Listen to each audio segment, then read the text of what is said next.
Kita maklum PKP memberi kesan secara langsung kepada ekonomi negara. Seperti yang dimaklumkan oleh Perdana Menteri sebentar tadi, negara mengalami kerugian RM2.4 bilion setiap hari. Kita ingin mengetahui secara lebih dekat kesan PKP kepada pengusaha kecil, terutamanya penduduk pengusaha di luar bandar. Baik, ketika ini di Kelantan, Fandi Muhammad siap sedia dengan laporan. Fandi, semalam Fandi ada membuat tinjauan pengusaha ikan kerapu hybrid untuk pasaran restoran dan juga untuk ekspor. Mungkin Fandi boleh ulaskan keadaan pengusaha berkenaan setakat ini. Benar Setia, sebenarnya di Kelantan ini 3 sektor utama yang melibatkan sektor perkhidmatan, sektor makanan dan juga pelancongan merupakan penyumbang kepada kit ekonomi di Kelantan ini. Termasuklah juga sektor makanan yang memberi bilangan ataupun jumlah yang tinggi kepada kit ekonomi di Kelantan ini.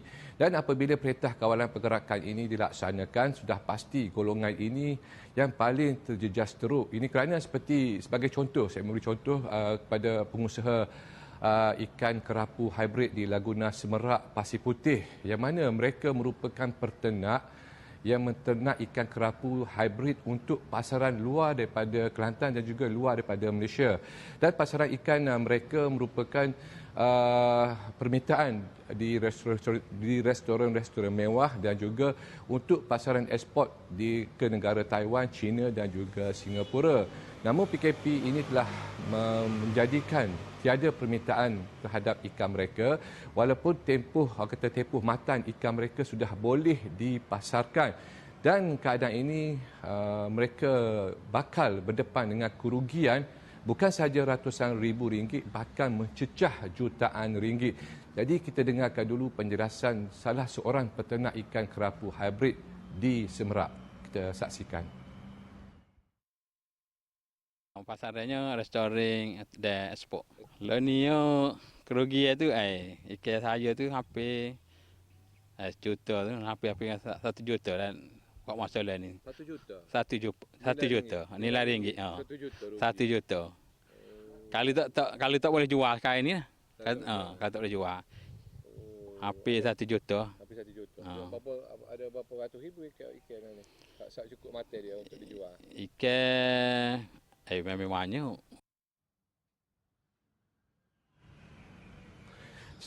Sebenarnya Cynthia, bukan saja 44 orang peternak yang bakal mengalami kerugian ataupun bakal gulung tikar akibat daripada kesan PKP ini.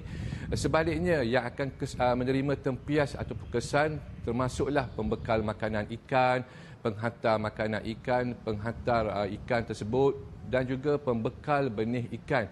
Dan sekiranya peternak ini tidak dapat memasarkan ikan kerapu mereka ke pasaran yang diminta, sudah pasti golongan yang berada di sekeliling peternak itu akan turut menerima tempias dan kesan daripada kerugian itu, Cynthia. Okey Fandi, Perdana Menteri sebentar tadi mengatakan kelonggaran terhadap PKP di mana hampir semua sektor ekonomi akan bermula semula pada Isnin depan. Bagaimana reaksi dengan pengusaha peniaga kecil di kawasan Fandi? Adakah mereka menerima baik keputusan ini dan juga mungkin tempoh untuk memulihkan semula bisnes mereka? Bagaimana? Baiklah Setia, kita tahu Ramadan telah memasuki hari yang ke-7 pada hari ini dan sepanjang 7 hari yang lalu kesemua peniaga kecil, peniaga yang terlibat dengan penjualan makanan, kuih tradisional, bazar Ramadan dan sebagainya tidak dapat berniaga.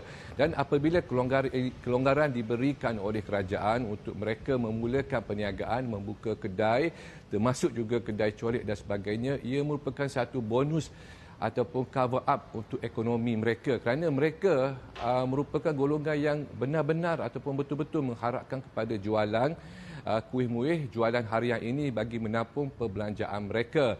dan sudah pasti apabila diberikan kelonggaran ini, rantaian ekonomi di sesuatu kawasan tempat itu akan hidup. Ini kerana penjual kuih akan dapat keuntungan daripada hasil jualan kuihnya, dan orang yang membelinya termasuklah daripada kaki tangan awam, daripada orang kampung, daripada semua lapisan masyarakat akan dapat merasai kit ekonomi di kawasan ataupun tempat tersebut. Dan di hampir ke semua negeri ataupun daerah di Kelantan ini sudah kita boleh melihat atau boleh dapat melihat peniaga kuih tradisional ini berada ataupun berniaga di tepi jalan, dan kelonggaran ini sudah pasti mereka akan rebut untuk membaiki dan membaik pulih ekonomi sepanjang tempoh sebulan yang mereka alami ini, Cynthia. Okey. Baik, terima kasih Fandi atas laporan dan pemerhatian Wakil Astrawani di Kelantan Muhafandi Muhammad. Baik, kita berhenti rehat seketika, kembali selepas ini.